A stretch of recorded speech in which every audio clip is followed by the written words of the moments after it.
It was noontime today in the center of Beijing when a man walked to the middle of the Avenue of Eternal Peace,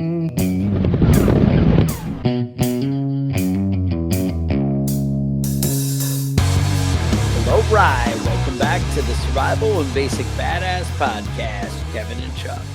Well, today we're going to talk about livestock. So, I don't know. Imagine a world where you could eat off the stuff off your farm. That's pretty freaking cool. And it turns out I'm a big meat eater, which means I need to be growing some meat. So, let's talk livestock. And there's a lot of cool options out there and things that preppers can do and to basically keep your diet going and make things sustainable. We're going to get into how to feed them, how to take care of them. I don't mean like every step. I mean like what kinds of cool things can you be growing and to take care of it. Obviously there's a lot of detail to get into each one, but I think you're going to have a good picture and hopefully be able to make the decisions of what animals might be right for you. Now, I have some core ones in mind that I don't even have all these animals, but I also don't provide 100% of my meat, which is a problem. So, Mhm. we're going to cover what I think are the right choices and definitely some of the what I know are the right choices. And so here we go. Let's jump into it. Kevin, the perfect like homesteader entry level animal, aside of maybe a dog. I mean, I think Right, family right. dog is easy to get into, and I Uh, think that's important, and I think a dog is actually very useful on the homestead. yeah, But especially well-trained dog. yes, Um, absolutely. But the yeah, gateway animal? chickens, right? I mean, we Absolutely. all talk about chickens. Everybody loves I mean, everybody likes chicken eggs. Everybody likes eating chicken, but Yep.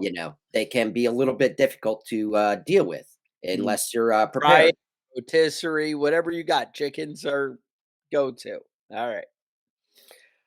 Yeah, so I mean, one of the big things we're gonna talk about for all kinds of fowl is building a good coop. Um, Wherever you live in the United States or overseas, you've got predators, things that want to kill those animals and eat them.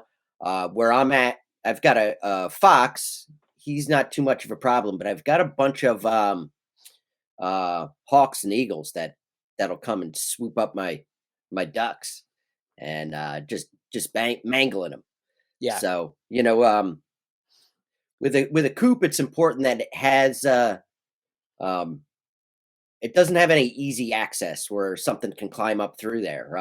Fisher cats will get into something, and that'll kill all your chickens Yeah. just to eat one, just for the sport of it. Yeah. Um, so you really want to have something that's up off the ground a little bit, something that you can seal up the doors and the windows. If you have windows in it. When I like to put a little bit of that quarter-inch welded wire down on the floor underneath So the that's plywood or heavier whatever. than chicken wire. I mean, that Right. really is a big difference to keep the animals out. Hmm. One of the big things I read in all the books when I was first early on, and this has never been a problem for me, but they made a big deal about an animal can reach in and kind of kill your chicken and eat it like piece by piece through the fence. Right. That has never been an issue for me. I've never seen that happen, but I've definitely seen a bunch of stories and I've seen it from other where they literally pull the parts through the fencing, and they're talking about raccoons. Kevin said the Fisher cats will do that. Little ugly rodents of any kind will kind of go after you like that. Chickens are great. They produce, in the right circumstances, an egg a day. Six chickens. That's a half a dozen eggs every day.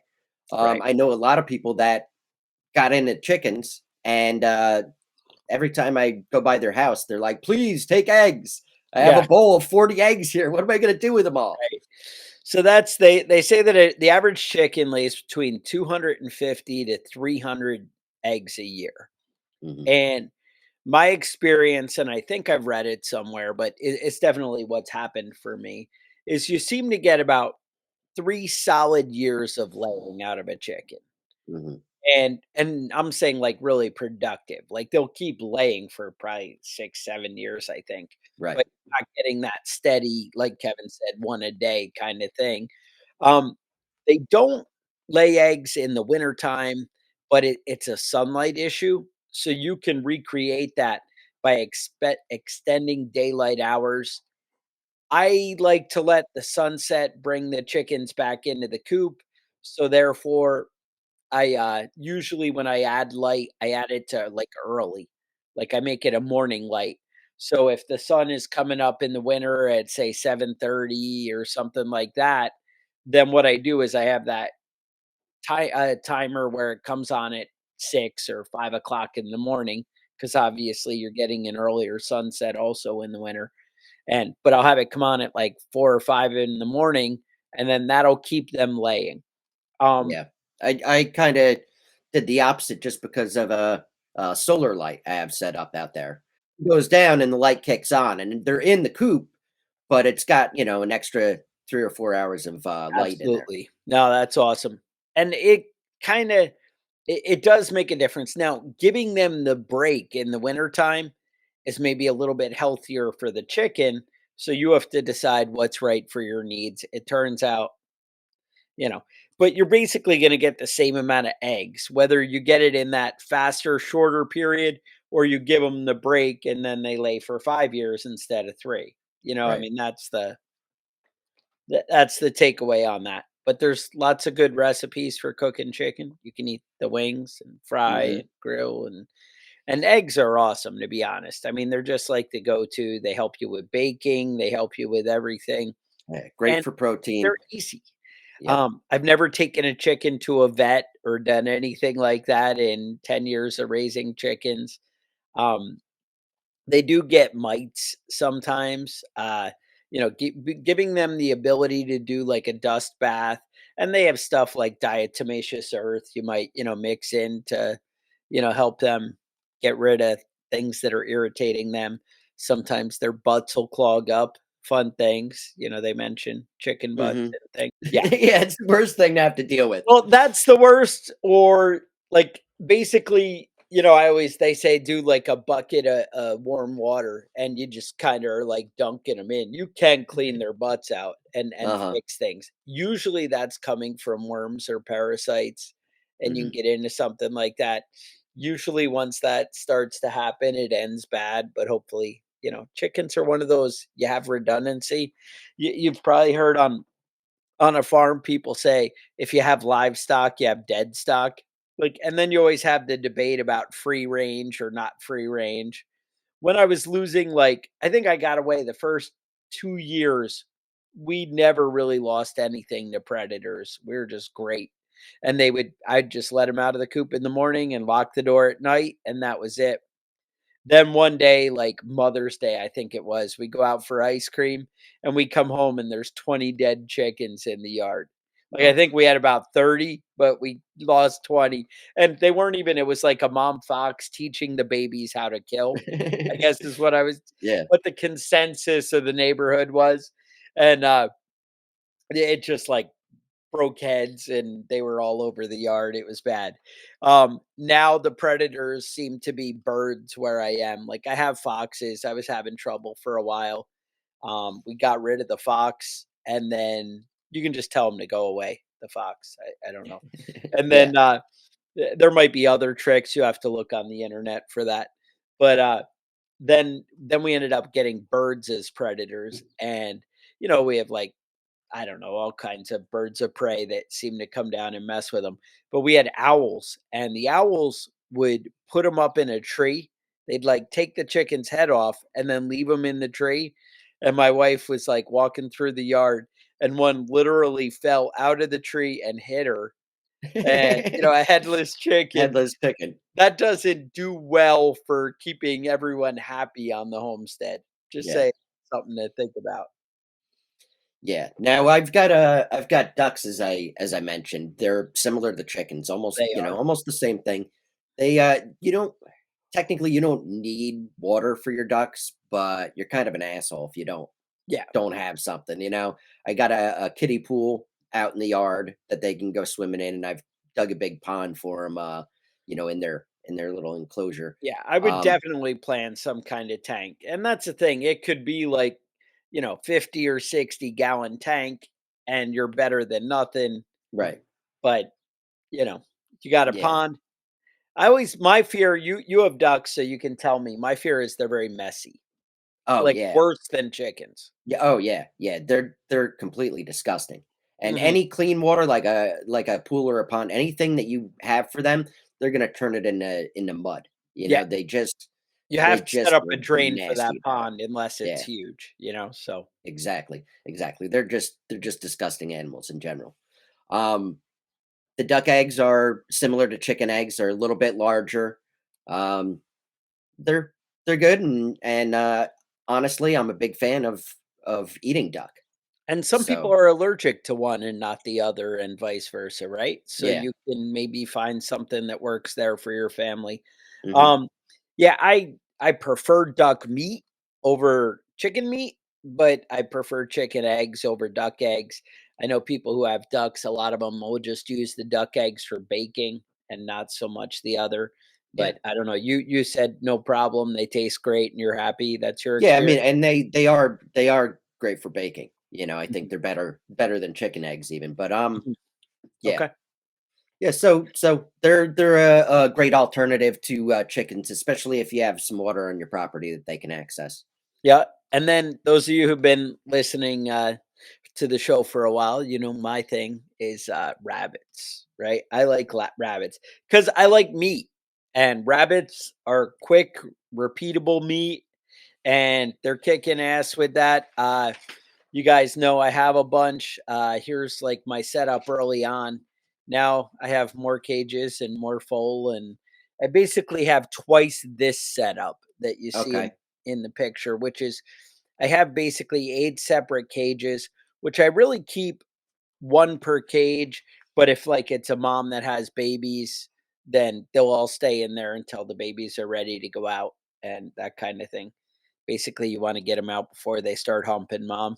You know how that is. Mhm. Yeah. Um, I do New Zealand rabbits. I think they're the right choice, but I haven't experimented with a lot of others. I did a bunch of reading, and that's what I came up with as the go-to choice, and then I went with it. It's a I read 4 to 6 pounds of meat per rabbit. Yeah, they're usually like 5 pounds, so that's because I'm lazy to go get them. Mhm. They're basically 8 to 12 weeks old. They're kind of the perfect. You want to butcher them. Okay. I always wait a little bit longer because I never get around to it, and it's never a fun day on butcher day. Yeah. It's my experience. Mhm. Um, Rabbits can be small, like 4 square feet per rabbit, that kind of thing. I had a covered area, like in my barn, had like dog kennels, and so I throw them in there. They already had a roof, which has made it easy. Um, I think I did a video, or maybe I need to do a video about rabbit cages. I know there's a lady who I really like. I'll try and get it into the show notes. Who does a video on building cages, which is what I modeled mine off of. Mhm. And I will put that in the show notes so you guys have it and can check it out. Rabbits are like, I don't know, $30 or something, 25 when I buy them locally, but then they're super easy. I'm always trying to find new ones to add variety to the DNA, to Right. keep them from all being too inbred. I don't know how much people worry about that. I don't even know if that's really a big thing. I know they talk about when animals are inbred too much, they end up with more prone to disease and illness and Mhm. stuff like that. So that's something to be aware of. Um, they do cost a bit to feed. 10 to 15 a month would be like a small.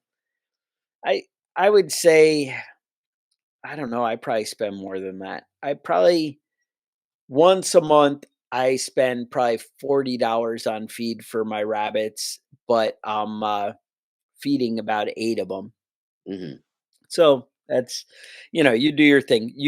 They say 6 to 12 every 30 days. I would say every 45 days in my experience is more like 3 to 6 per rabbit. Mhm. Again, you do you.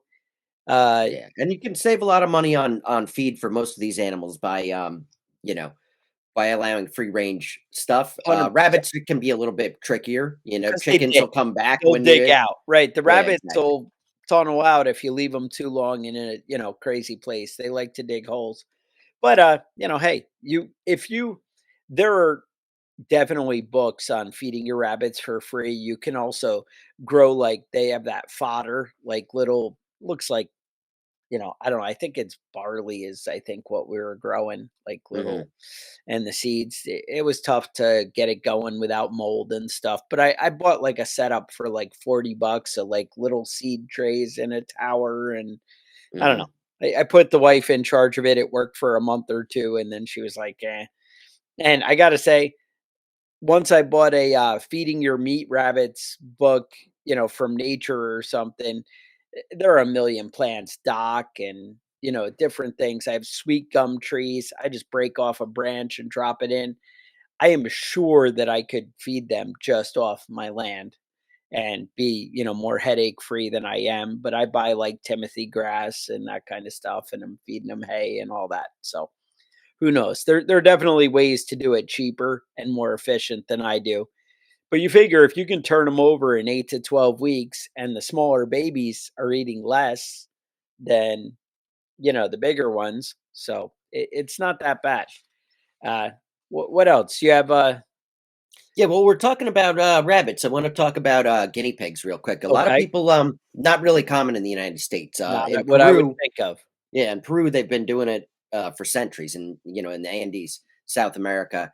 I had a friend of mine that said when he was a kid, he raised guinea pigs and, for meat. And, he said, his sister brought a cat home one day, and it came in the next day, and all the guinea pigs were dead. That Oh, cat killed all of them. So he put it in a pillowcase and threw it off a bridge. the cat. The cat clawed its way back out and came back the next day. Sure. So I don't know. He got it. He didn't mess up the pillowcase situation the second time around, I guess.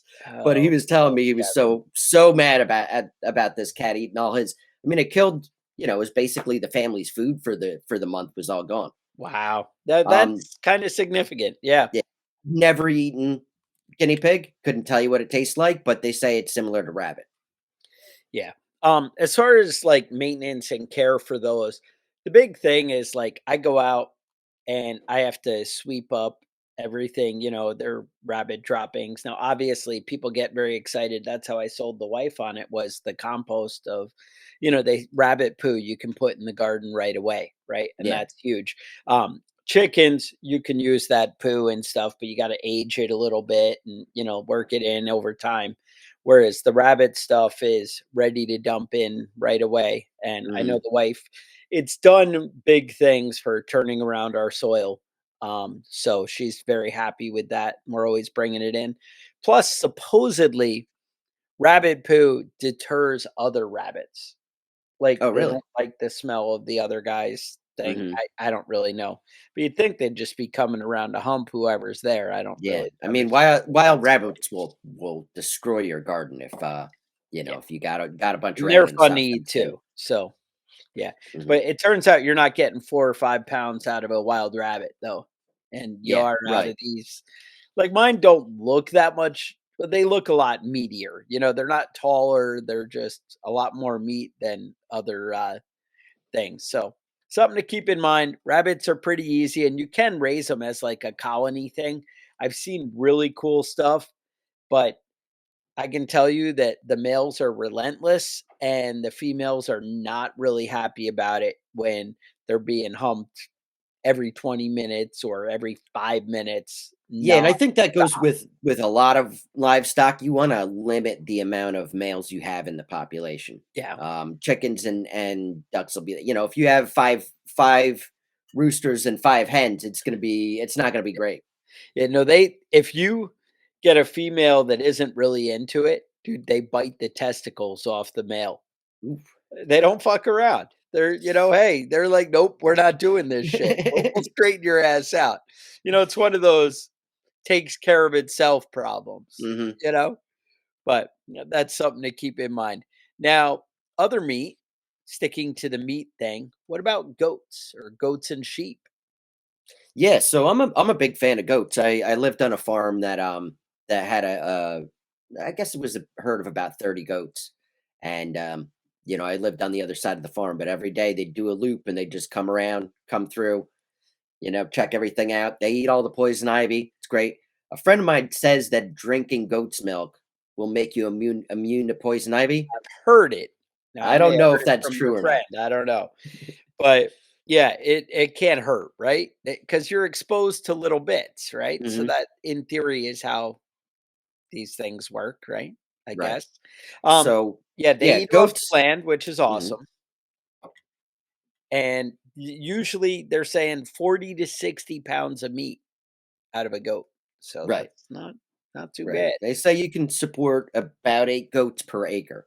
That's obviously you're going to be supplementing a little bit with any kind of livestock. Nothing can free range entirely and be healthy, but um, that's one of the benefits of goats, and they produce a gallon of milk a day. A milking goat will, so That's it's the thing. quite a bit. Right, you get the milk or sorry, you get the meat and the dairy. You're making cheese, you're making soap, you're making, milk that you're drinking. There's all kinds of benefits to a goat. And sheep, same thing. People milk sheep. It's kind of weird to me. It Yeah, they doesn't said it's a little bit more difficult than goats. I've never seen somebody milk a sheep. not That's my world, but Yeah. that's why goats went out over sheep in my mind. But you guys can put in the comments about how I'm dumb and I'm missing Yeah. a big damn Unless you're Welsh, the big then thing. it's sheep is the thing, right? Sheep is the thing, and Yeah. then obviously we can talk about the, hides, the whatever, fur, wool. Mhm. Wool is Well, probably the right word I'm looking well, it's what you do, yeah. No, goats at. are great. They're very smart. They're about as smart as a dog. So it's one of the things that you have to keep in mind when you're dealing with goats is they're gonna figure out how to escape. Yes, They're gonna figure out how to get out of a and they pen that you're climb in. everything, right, Mhm. so that's the thing, you need quality fencing, but you need a great fence, but you need a limited shelter. Like, Mhm. you don't need to get too crazy work as far as, like, compared to other animals, chickens, that kinda thing, so, that's definitely something to keep in mind. Mhm. I don't know. I like goats. I think there's something we're gonna probably bring to the farm. We're actually, I think the next step. Right now, I just have dogs, rabbits, chickens. We've done turkeys. Turkeys, I found were very messy. Probably along your duck theory. Yeah. Yeah, and They they're just, really aggressive. they just were. I mean, my wife got along with the turkeys. We did 4 last year. I still have 3 in the freezer. Because what do you do with a turkey? You eat it at Thanksgiving and then you're like, Yeah. Yeah, I I mean, don't turkey really doesn't taste that great. It's another one of those meats that you're like, "I guess we have to have it for know. Thanksgiving," and that's the That's it. only time you eat it. I gotta Uh, pull one out and, put it in there, and even if I just make a bunch of, like, lunch meat or something, they, but the neighbor, up the street, their daughter would paint the toenails of the turkeys. So I that's a don't treat. Yep, I don't know. I and don't I know didn't what have that's these, about, like, but beautiful, majestic turkeys like people get, mine were, like, your standard white, like Mhm, farm breed, whatever you call meat turkey. And yeah, we had got them at the local like hardware store, and I'm like, yeah, let's do this. And you buy the little chicks and whatever. And they just, I guess my wife had read about disease can spread between chickens and turkeys. Anybody I've ever seen do turkeys had them mixed together. She said absolutely it's a no-go, but, we put them together and or no, sorry, we kept them separate, and because of that, they were in their own fenced area, and it got dirty and smelly fast, and there yeah, were some smelly birds, and it was a lot of work, and we were like, "No, we're not doing that again." It's mhm, easier to spend the 50 bucks and buy a good fresh turkey, or if you don't really care where your meat comes from, they're like 29 cents a pound or something at Thanksgiving, so you can mhm. do what you Yeah, want, just throw it in the freezer for a few Yeah, months. there you go. Yeah. Now, one of the things with getting back to sheep, one of the things that a lot of people don't realize, we do mostly cattle in the United States, and the reason is that during the 1870s to 1920s, there was something called the sheep wars, the Great Sheep Okay. Wars. So people were grazing sheep on public land, and the sheep would just overeat everything. They'd rip plants up and eat the roots and everything. So it would be, almost a year before the land was usable and to graze on. Cows won't do that. They'll just move on to a different section and things will grow back right away. So there's a lot of a lot of shootouts and a lot of murders over people grazing sheep on public land and cattle ranchers not being a fan of it. So if you're interested in weird history stuff, that's look into that one. There's a few videos and books on that. Okay. Uh, Now, talking about cows though, Okay. Oh, cows. All right. Yeah. cows it's a big one. You need a lot more land for cows than any of Right. these other animals we're They're talking not about. on my go-to like easy farmer list. I No. love eating cow. I had a buddy who raised cows. I would buy half a cow every year and put it in my freezer. Hmm. I love it, but you need some land Yeah, and you it's not need something simple maybe to add to the small, homestead. right. You can do it on your 2-acre, 3-acre farm, but you're bringing in some hay. You're Hmm. not feeding them off your farm. Right, right. You need maybe 100 acres for if you're going to actually raise cows for meat. Um, Milking cows little bit different, but you still need a lot of land, or you're going to be buying a lot of feed. Um, Milk cows produce a lot of milk.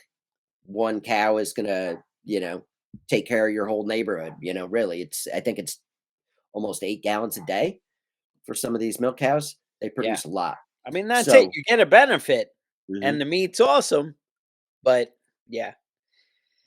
yeah, And it's a lot of work. most people are bringing in the butchering thing, or sorry, the impregnating thing, the bowl, all that. That's like a whole ordeal that you're doing separate. Very few people are like naturally working all that out on their farm. Hmm. As far as your cows, that's not like a normal thing to, you know, just put your bowl together and whatever. You got to kind of know what you're doing. And so Yeah, that's a little scarier. I'm just saying it's more than I'm willing to take on, but I yeah. love the It's idea. your full time job. If you're raising cattle, that's what you're doing. Yeah, That's your whole thing. absolutely. And, and horses kind of the same thing as far as the feed situation. Obviously, they have benefit. They're usable. I don't know that really anybody's using horses for work much anymore. Hmm. That work that's different than a four wheeler is, Right. I guess, what I'm getting at. Yeah. So people get around with them, but not people aren't really plowing with horses and stuff. All that I see, I don't know. I've never seen anybody out plowing with the horses and that kind of stuff anymore. Or your oxen, right? Right. Who knows? But hey, you do you, right? Maybe. So horses to me are just an expense. Yeah. I I know that mean, sounds it's horrible. They sound rich really white cool ladies when the world that ends love and you have horses. transportation and Yeah. nobody else does. That sounds really cool to me, but, it also sounds like a bit of a headache. Um, let's talk about my last essential or again, like I said, I just have chickens and rabbits. I think if I was full on living off the land, I would say goats and pigs would be added to those 2 as essential. Hmm. Um, I think pigs are awesome. 150 to 200 pounds of pork. That's pretty awesome in 6 to 8 months. So that'd be like Berkshires or giving you that kind of thing. They turn your for feed. You can pretty much take your food Anything. scraps. Yeah. But I know we don't have a lot of food scraps at my house like that are gonna sustain pigs, Right. right? Right. Like, I have food scraps I can give to pigs, but I'm not throwing out pounds of food every day, Right. and pigs are Maybe if looking you had for that. 15 kids, that Right. would be different. I have a friend of mine that raises chickens for meat, and Okay. he got a pig, and he doesn't. They don't eat pork for religious reasons, and so I didn't understand the whole thing, and then I found Yeah. out like the pig would climb in bed with them, like it was just like a family pet. that I they had, and then I had eventually it got so big they couldn't deal with that anymore, and now they right. just have a giant pig that they take care of for no reason. Right. I had a customer that had pigs living in their house, and I thought Mhm. that was very odd. And I'm like, "You have a pig in the house?" And they were like, "Yeah, he hangs out like a dog." Like they're supposed to be smart. I Yeah. don't really But understand. they're also kinda assholes, you know what I mean? It's like Yeah, having a there you go. very aggressive dog that's large and eats nonstop, you know? Exactly. So that's it. People, again, you need area, you need to work on feed. They're kind of expensive to do. They're probably kinda gross to butcher, I don't know, I haven't really gotten into it. I haven't, butchered a pig. So, Mhm. I've done deer, I've done rabbits, I do chickens, I've done turkeys. I haven't done pig, so I don't know. I hear it's not any worse, but it seems like it would be fatty and gross, and Mhm. I don't know. I'm a little intimidated by it. It's the next step. Yeah. That's Yeah, and the then whole just to add thing. on that, go back to goats. That's one of the ones that a friend of mine that butchers. He says he doesn't. He won't butcher goats because Really? they're smart enough that you have to like be their friend and go up and be nice to them, and then just Yeah. slit their throat. So he Nice. said it always made him feel bad. Oh, okay, but as far as doing it, it seems like a deer, and it seems like he'd be pretty reasonable. Yeah, yeah. I like, honestly, the bigger animals because, like, to me, the hardest part is gutting the animal, like, dealing with guts and getting that Hmm. whole tract out of there, and bigger animals, you get more like, you're still doing the unequal amount of work, right? Whether I'm Right. gutting a rabbit or gutting a deer, it's about equal in time and effort in Right. getting the guts out. And to me, that's the hardest part. I can do that, then I'm just cutting up meat's easy, and you Hmm. can get that smell and everything out of there. So to me, like something big like goats or deer, you're doing it quickly and getting right to it. Kind of excited about that. I think that'd be cool. Goats are pretty big on being resistant to pests and things like that, where they kind of excite me as far as an animal to do. The big thing is deworming with goats and pigs and that kind of stuff. So you got Yeah. to keep Yeah. an They eye can on have that. a lot of I mean, parasite. that can be a thing. I see stuff on the internet with chickens and stuff about deworming and parasites and disease. I've never dealt with any of that, never really had an issue. So that's, you got to make your own judgment on that. Talk to your vet. I'm sure vets are happy to sell you anything you want to buy. But I know some of the bigger stuff, you're going to be dealing with illness if you're not dealing with, deworming and stuff like that. So something to keep in mind. Did you want to talk about ostriches? Yes, Neither of ostriches. us have any Nope. experience with ostriches. No experience, but they're unique, right? So you have lean meat. It's a red meat like beef, actually. They say one egg is equivalent to 24 chicken eggs. Hmm. People actually sell ostrich feathers and they sell ostrich leather. So you're getting meat, eggs, feathers, but a male ostrich can be 9.5 feet tall. That's intimidating, Kevin. And Hmm. their big necks, they just creep me out, right? Yeah. It's just but I saw somebody, I watched that, Homestead Rescue or something on Discovery, and they had, ostriches, and these things were, like, 2 days old. They had just hatched, and they were like full-size chicken, and I'm like, Yeah. "Whoa." That's Just kinda neat out of the gate. because right away, Giant. you're going, and they're just ostrich feed is like 20 to 30 bucks for like a 50-pound bag. They say you actually want 1,000 square feet per bird and tall fencing like 6 to 8 feet. So that's but the meat sells for 15 to $20 a pound, and I read now, I imagine you gotta live in, like, bougie New York City or something, but 1 egg sells for 20 to $50 each. Like, do you just have to cook it all at once? I don't understand the whole Right. ostrich egg thing, but Yeah, breeding what are you is gonna do? expensive, but high startup, they said it could be 500 to $2,000 a bird if you're buying, like, adult size, so Oof. Yeah, to get into it. But once you get in, are you the coolest guy in town? Yeah, I On your mean, if ostrich anybody farm? is that listens is raising ostriches, We need something in the email us comments here. about We this. need Yeah, to know. let us know. Maybe you wanna come to my farm, I'll set you up with some money and you set me up with some ostriches. Like, when I say set you up with money, like 500 bucks. Like, I'm Not not going like all in 8 with grand. ostriches. I'm not 8 grand into ostriches. I'm just like, bring me some babies and we'll go see what we can figure out. But that sounds pretty neat though. So Mhm, anyway, thoughts, concerns, maybe a big story about livestock that you had that's a little traumatizing. I've had my share of traumatizing and, like rabbits eating babies and things, and there's ugly things. Like I said, livestock tends to come with dead stock, so it can have issues, but I got to say it can be rewarding too. And mhm, having meat that's actually fresh and healthy is worth a lot.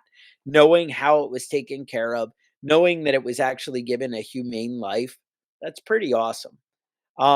Knowing that, you know, eh, knowing that it wasn't abused and nasty and just like filled with grossness and growing in their own filth, kind of cool. mhm. But that means you have to take care of it and not have it growing in its own filth and whatever. So Right. you got to kind of do your part to get the benefit, but that's how that works.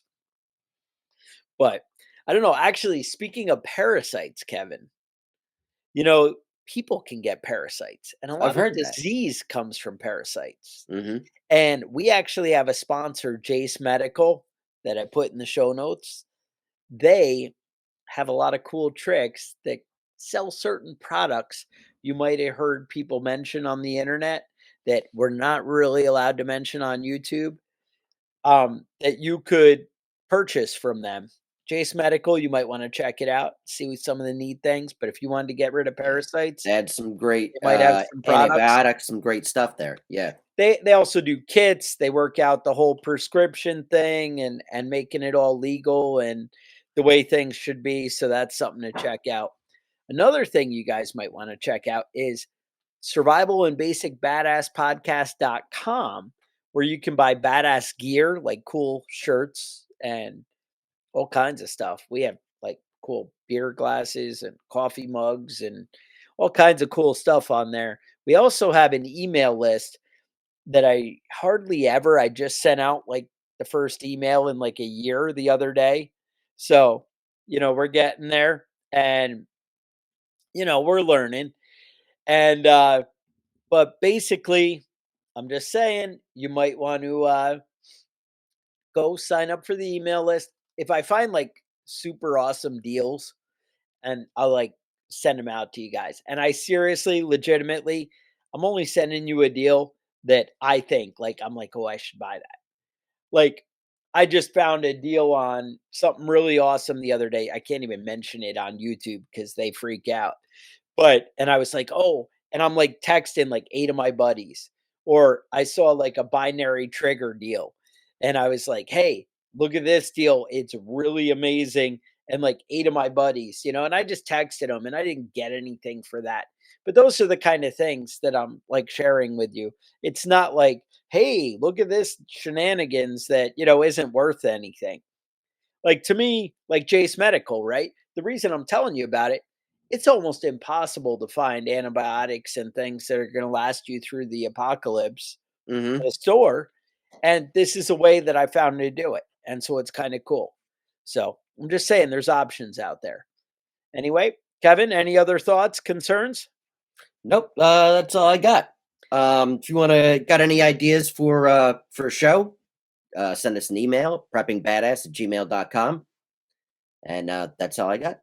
All right. So with that, stay safe and we will talk to you guys next week.